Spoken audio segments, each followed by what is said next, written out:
Hey guys, thanks for joining Lunawolf Woods Wisdom. Just a reminder to hit subscribe so that you can be entered in the draw we're going to be having to give away a free tarot deck once we hit 1,000 subscribers. Thank you so much for all your support to those who have subscribed so far. And please continue to like, comment, share, and encourage others to subscribe as well. So thank you for joining today. And we're going to be doing a flip through and reveal of the Santa Muerte Oracle. This is the accompanying oracle to match the Santa Muerte Tarot deck. This is by Fabio Listrani and is published by Lo Scarabeo. And this is the two-piece box. Very nice hardcover box, and it's got silver foil for the font. Very nice. There's the sides and the backing of the box. So as usual with Lo Scarabeo, it comes in many different languages. Let's see, when you open up the box, it's a dark gray color, and there is a ribbon to pull out the cards, which is nice. And the sides of the box has a bit of a blue and green and red design to it, which is nice. And then this is the guidebook, so that's the thickness of it. This is the cover. So the guidebook, as with all Lo Scarabeo guidebooks, comes in many different languages. So therefore the English portion is about 47 pages long. So there's some information about Fabio Listrani. He was born in Rome in 1981. He's a self-taught artist, comic artist, musician, author, and world-famous graphic designer. And if you haven't picked up the matching tarot deck for Santa Muerte, I would definitely recommend you do that. So the pages actually have a glossy feel, which is, I think, something new to Lo Scarabeo. Their guidebooks don't usually feel this nice, so I really like the feel of this guidebook. There's a table of contents, and at the beginning there's a poem. There is a description of the layout of the cards. There's 32 cards, and it says here, Santa Muerte Oracle is made up of 32 cards, and much like the 4 worlds of the Kabbalah, it is divided into 4 parts made up of 8 cards each, and each part refers to one of 4 different levels of reality. So there's emanation, creation, formation, and action. So those are the 4 parts, or the 4 worlds. And the 4 worlds are connected to one another by an omnidirectional flow, whose purpose varies depending on how we wish to use the oracle and the way in which we wish to see it. The path that goes from the world of emanations and that of actions. So from the first to the 32nd card, it is a downhill path of comprehension and conscious creation.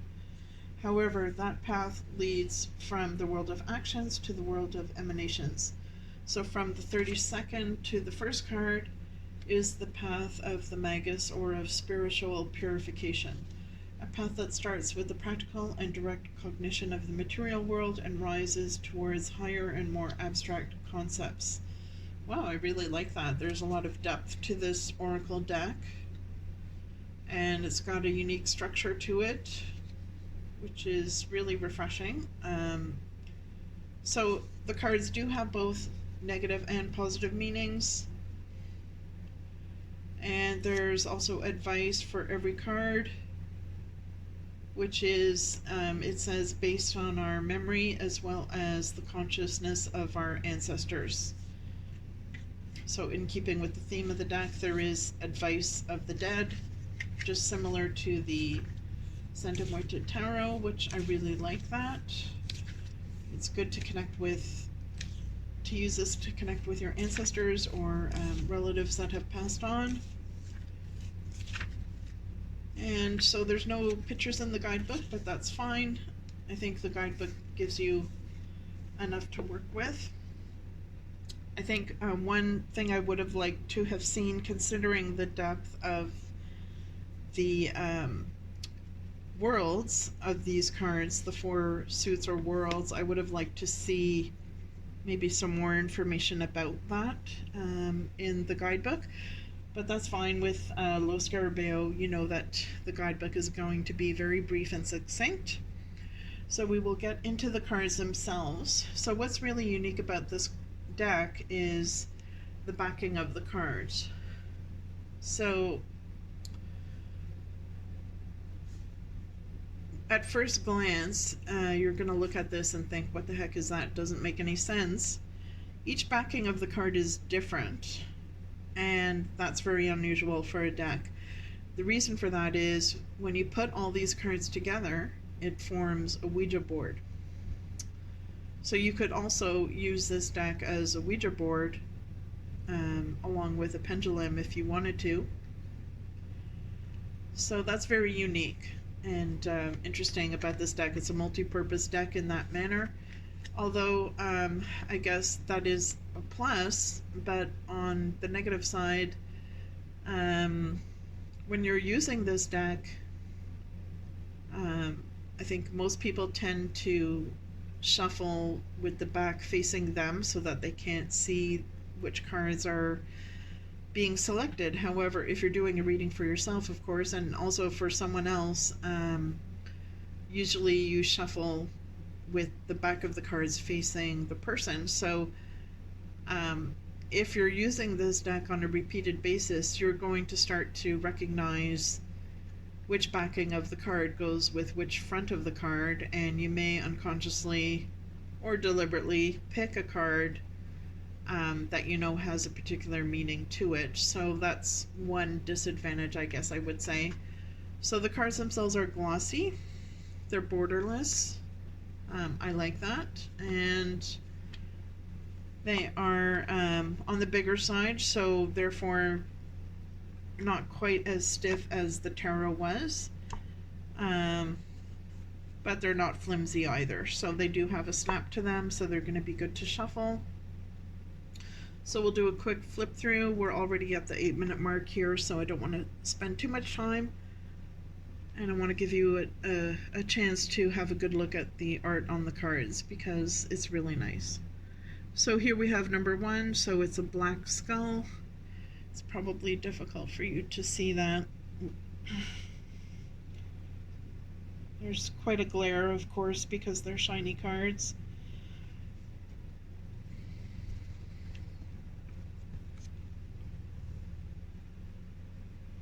Let's see if I can bring it a bit closer. There. So as we see here, there's a lot of colors, a lot of vibrancy. So even though it's a Santa Muerte theme, there's a lot of life to these cards, a lot of positive energy, I feel. There's a lot of color to work from, to pick up symbolism from.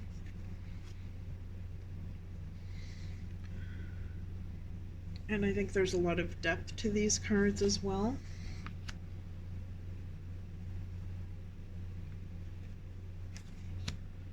So even though there's a lot of skulls, he's found very unique ways to depict them so that it doesn't get very repetitive.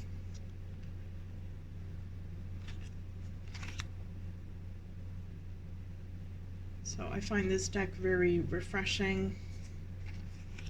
I'm not a big skeleton fan or skulls fan, but I think the way he's done this artwork is very appealing even for people that are not really drawn to that particular type of thing. And for me, what appealed to me was the Mexican vibe of these cards and the vibrancy of the colors. To me, appealed to me because it's not very somber and gloomy with the colors. It gave it a lot of life and a lot of positive energy.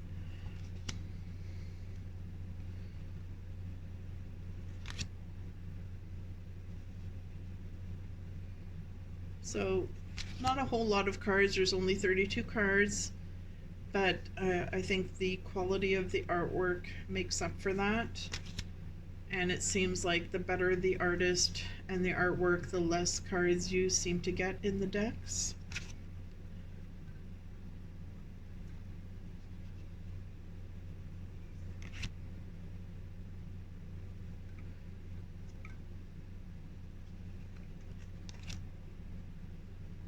So I think this would be good either as a daily meditative draw or to clarify a tarot spread.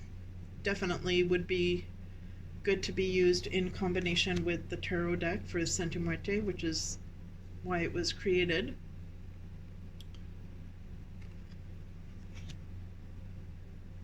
So I think it's very unique. You're not going to see a deck like this anywhere else.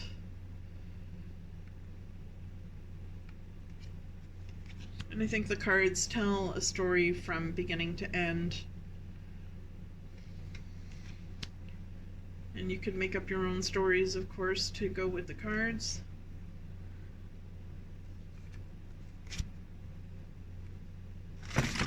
Well, there's a lot of detail in these cards.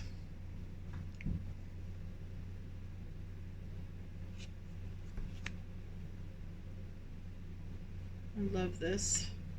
The art is just so beautiful. See what I mean? Like, yeah, it's a skeleton. It could be scary. It could be morbid and gloomy, but he found a way to make it not. You know, there's a beautiful blue sky, and she's dressed in a beautiful red dress. There's some yellows and purples in there. So definitely hats off to the artist. So I'm curious if any of you have this out there, what you think of it, and how you're finding using it. So thanks for tuning in. And again, a reminder to hit subscribe. Please like, share, comment, and spread the word about my channel. If you do like these, there will be many more to come. And I hope everyone is staying safe during this pandemic. And take care until the next video.